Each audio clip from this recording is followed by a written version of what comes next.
William Sanches, seja muito bem-vindo, palestrante, escritor e alguém repleto de espiritualidade. Muito boa noite. Coisa boa, obrigado. Estava com saudade já de vocês aqui. Eu boa também, noite. Mas me falaram assim, ele foi viajar pelo mundo, esteve na Terra Santa, não foi isso? Ele foi viajar pelo mundo, mas volta, né? E voltou de fato, Graças coisa boa. a Deus. Amigo, quando a gente fala sobre Jesus de Nazaré, você esteve agora na Terra Santa, voltando lá de Israel, de Jerusalém, e você diz assim, Dalcides, andei refletindo algumas coisas importantes. A atualidade de Jesus, o ensinamento de Jesus vale para o homem de hoje? Vale muito. É interessante quando eu cheguei em Israel, é um grande sonho conhecer Israel. Sim. E quando eu cheguei lá, eu achava que eu sabia muito sobre Jesus e descobri que não sabia nada. Porque quando a gente chega lá e que você respira aquele ar do deserto, vivencia aquele calor, se sente pesado, porque não é o nosso calor daqui que o povo está reclamando lá, é calor, calor mesmo. Parece que a roupa começa a grudar no corpo, parece que o tênis vai derretendo no pé. Aí você fica pensando assim, Jesus caminhava por tudo isso aqui a pé, com a sua peregrinação, com a sua caravana, aquela multidão atrás, pedindo coisas, pedindo milagres, pedindo ajuda e cada vez ia aumentando mais. E é interessante que eu fiz uma pergunta para a nossa guia, eu falei assim, as cidades longes, né? Muito, muito distante uma da outra. Tiberíades, Galiléia, Belém, Nazaré, que você falou agora, Jesus de Nazaré. Aí eu perguntei assim para a nossa guia, Jesus fazia tudo isso aqui a pé? Ela não estava dando muita bola, falou assim, mas ele só fazia isso.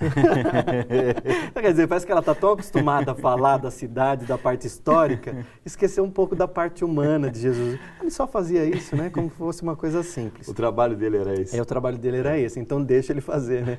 Mas o interessante é que Jesus ele tem uma proposta pedagógica para a vida das pessoas. Toda proposta pedagógica ela é transformadora, assim como um professor tem numa escola um projeto pedagógico para melhorar o seu aluno. Jesus então vem com um projeto dentro do seu próprio grupo. Então, quer dizer, ele começa a chocar as pessoas não só quando ele fala sobre o amor, mas quando ele fala para perdoar, numa época onde a lei era dente por dente, olho por olho, dente por dente. Então eu deveria responder para o outro exatamente como ele responde para mim. Aí Jesus vem e diz, não faça isso, perdoe.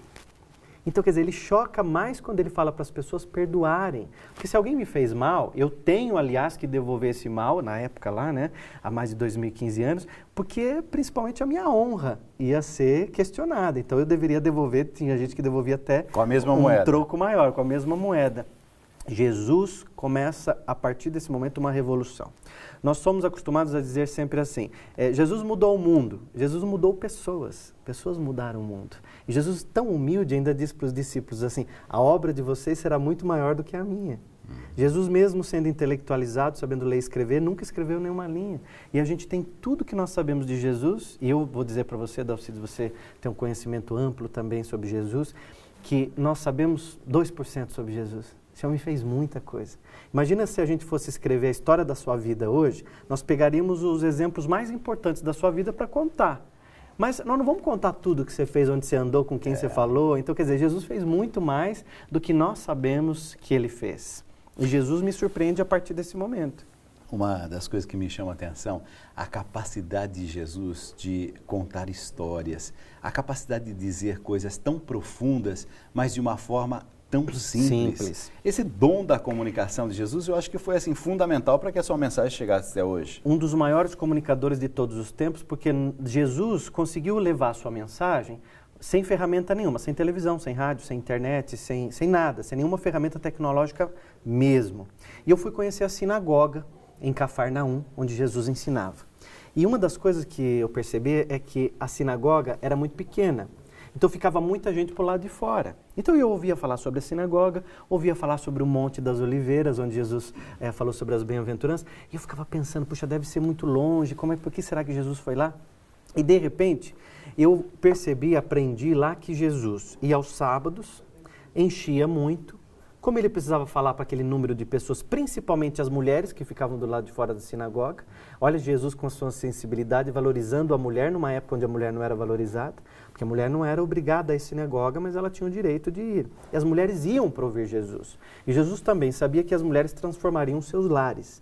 Jesus então sai da sinagoga, atravessa o Mar da Galileia, que é um lago de água doce, que eu também aprendi isso, que eu achava que era salgada a água, né? Depois que eu fui mergulhar, que eu vi que a água é doce. Jesus atravessa o Mar da Galileia e sobe no Monte das Oliveiras, e ali as pessoas vão acompanhando Jesus, onde ele deu os seus maiores ensinamentos.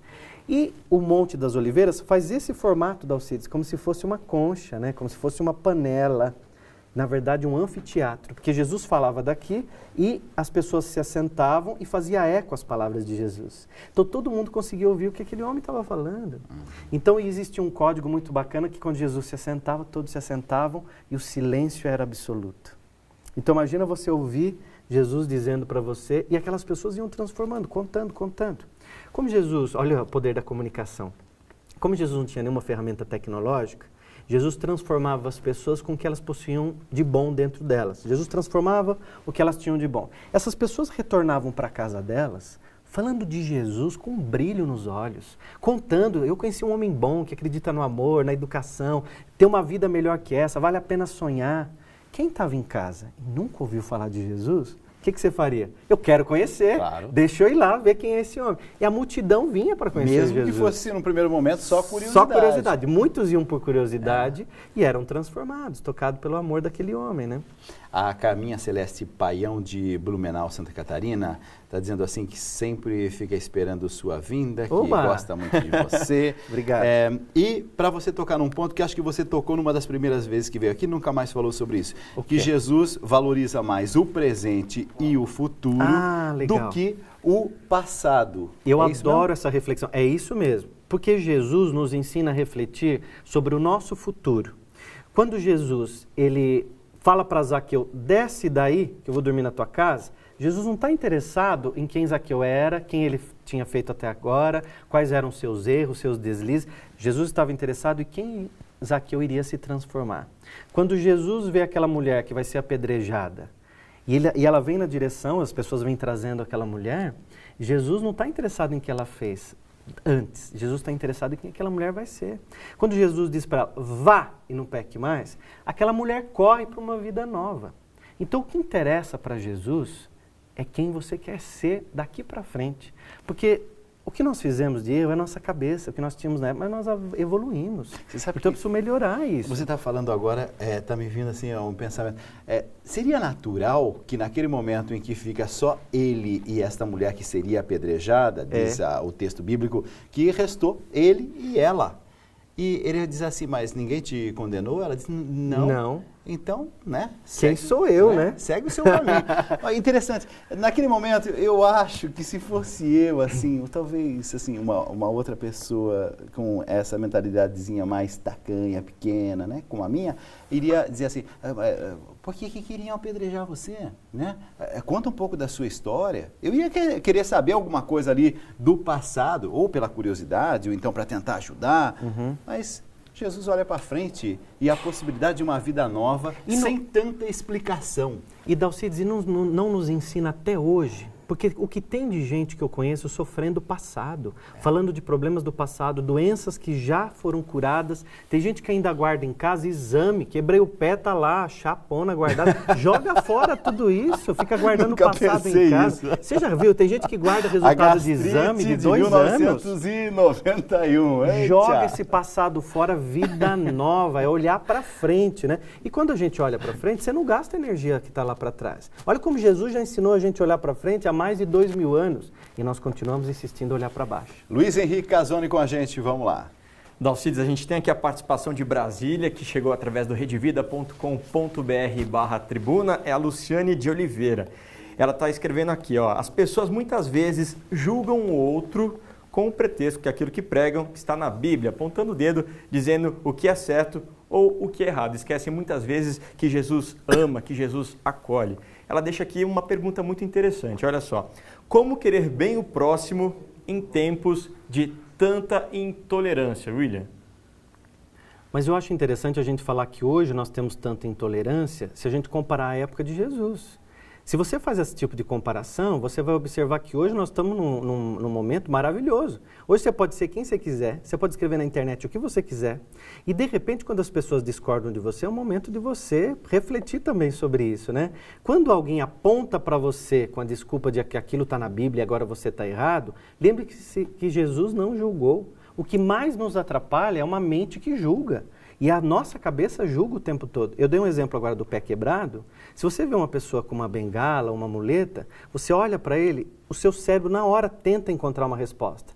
Você não conversou ainda com aquela pessoa, mas você fica assim, ele deve ter quebrado o pé, ele deve ter caído da escada. Será que ele brigou? Será que ele caiu de moto? Seu cérebro não tenta achar uma resposta? O nosso cérebro quer resposta. Só que muitas vezes nós achamos respostas preconceituosas, antecipadas, porque o preconceito é preconceito, o conceito antecipado e sem fundamento. É algo que eu não conheço. Se você não é isso, se você não estudou sobre o assunto, você não pode falar sobre aquilo. E nós temos visto muito isso na internet, especialista de todas as áreas, querendo dar pitaco na vida dos outros, mas não é especialista para isso. Jesus não julga nenhum momento. Aliás, quando questionam Jesus, por que o senhor vai na casa daquele homem? Aquele homem é errado, quer dizer, já vem um julgamento, aquele homem é errado, ele é corrupto, ele é ladrão. Aí Jesus dá um exemplo maravilhoso, ele diz assim, o médico visita quem está doente ou visita o são? Aí as pessoas responderam, ele visita quem está doente. Então, eu sou esse médico das almas. Eu sou esse médico que precisa ir lá naquela casa. Ali estão precisando de mim. Imagina eu ir na casa de quem é santinho, de quem é bonzinho, aquela pessoa já se encontrou. O nosso grande desafio é ser educado com quem é deseducado. É ser gentil com quem nos tratou, de repente, de uma maneira grosseira no trânsito. Aí está o grande desafio do nosso dia a dia. É a gente oferecer para o outro aquilo que não nos deram. Porque se eu for educado só com quem é educado comigo, então tá fácil, eu não tenho nenhum desafio. No trânsito ele me fechou, então eu vou fechar também, eu vou atrás dele até conseguir fechar e ele não conseguir passar. Quer dizer, se ele fez algo para você, dê o seu melhor, não o seu pior. O que a outra pessoa é responsabilidade dela. Nós somos responsáveis pelo que nós somos. Amar aqueles que nos amam, disse Jesus, é super fácil. Amar os nossos inimigos, é aí que é o grande desafio. Eu acho que a gente desanima muito fácil das coisas, viu? Eu já coloquei, por exemplo, assim, algum propósito. Não, eu vou, assim, perdoar mais, acreditar mais, eu vou... e depois, não sei, acho que a gente vai se distraindo com tantas coisas. Volta no automatismo. Não é? Tem uma música que fala, devia ter amado mais, perdoado mais, né? Exato. Ter visto o sol se pôr. Tem uma passagem de Jesus que eu gosto muito para quem está passando dificuldade, um desafio da vida. Jesus, ele faz um dos seus primeiros milagres, que é muito famoso, que é transformar água em vinho. E o mais interessante é que naquela época, eles serviam o melhor vinho no começo da festa. Então, quando o pessoal bebia o melhor vinho, já estava meio bêbado, eles iam servindo na festa o vinho de menor qualidade. Mas não era só naquela época, não. Agora tem também. Já fiz festa assim. Mas não teve milagre no final? Não teve milagre no final, mas teve o ruinzinho no final. Mas ninguém percebia no meio, né? Ninguém percebia, já estão servindo vinho. Só que naquela época tinha uma outra questão. Não podia faltar vinho. A mesma coisa que faltar o bolo hoje numa festa de casamento, por exemplo, né? Seria um desastre. Só que o anfitrião da festa não tinha bebido. E aí entra o desespero, porque acabou o vinho. E todo mundo conhece essa história, onde Jesus manda encher os jarros de água e transformar em vinho. Quando eles levam aquele vinho para o anfitrião da festa, e foi na cidade de Canaã, tem uma igreja lá, a igreja de Canaã maravilhosa, e lá a gente consegue descer, tem a igreja, você desce a parte arqueológica e tem lá o poço, tem todos os estudos lá comprovando Jesus. Esse espetacular está no lugar onde aconteceu esse milagre. E Dalcides, é interessante que o anfitrião diz assim, puxa, vocês em todas as festas servem o melhor vinho no começo, nessa vocês guardaram o melhor vinho para o final. Eu pego essa reflexão para a minha vida todos os dias, porque eu guardo sempre uma coisa, eu falo para mim mesmo, William, o melhor vinho está para ser servido. E na vida nós precisamos sempre imaginar isso, o melhor vinho está para ser servido. A gente acha que o melhor da nossa vida já passou, que agora nós estamos sofrendo, que não dá mais, aí fica olhando para trás. O meu passado, como eu era feliz naquela empresa, tem gente trabalhando em empresa que nem existe mais, mas está falando dela ainda. O melhor vinho está para ser servido. Guarde isso com você. De repente você ouviu essa reflexão do vinho, da água e do vinho a tua vida inteira, mas nunca pensou por esse lado, que o melhor vinho está para ser servido na nossa vida, e pode ter certeza que está. Noite de aprendizado, noite de espiritualidade, vem mais espiritualidade por aí, vem mais assim, tocar o coração, falar com Deus. William Sanches, escritor, palestrante, nosso comentarista de espiritualidade.